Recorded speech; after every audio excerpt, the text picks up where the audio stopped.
So I'm going to set up two-factor authentication with Google Authenticator on this server. So the first thing I'm going to do is install the PAM module for Google Authenticator.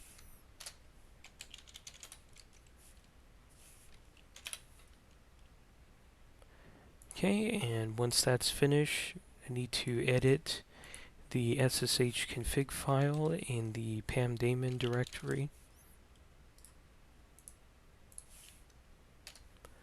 Okay, and it says to add the line for Google Authenticator. So I'm going to go here and then add the line and then save and close. Next thing it says is to restart SSH. So I'm going to restart SSH. And the last thing here is to edit the OpenSSH config file.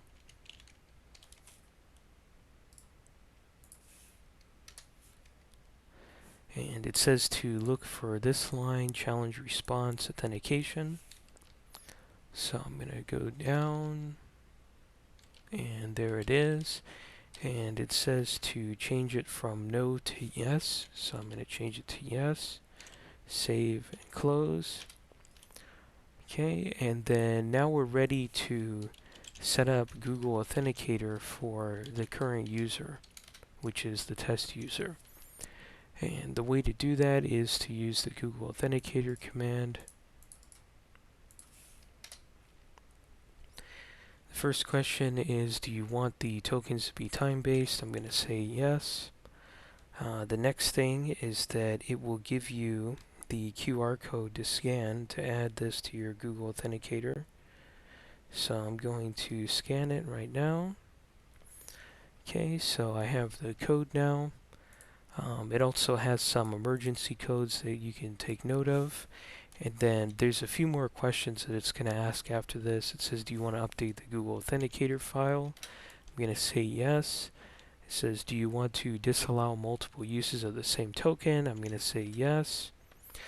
The next thing is that it says if there's a time skew between the client and server, the time-based token might not work. So it's asking, do you want to allow an extra token before and after the current time, which means that you would be allowing 3 codes in any given time rather than just one. So I'm just going to say no to that.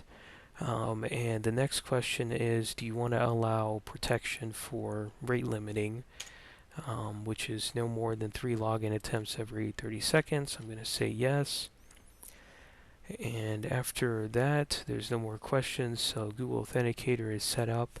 The next thing I'm going to do is reboot and then try to log in as the user and see if it asks for the token. Okay, so it's rebooted, ready to log in. First thing it asks for is the password, and there's the verification code. So I'm just going to enter the code, press enter, and it worked. So that's all that's needed to set up Google Authenticator.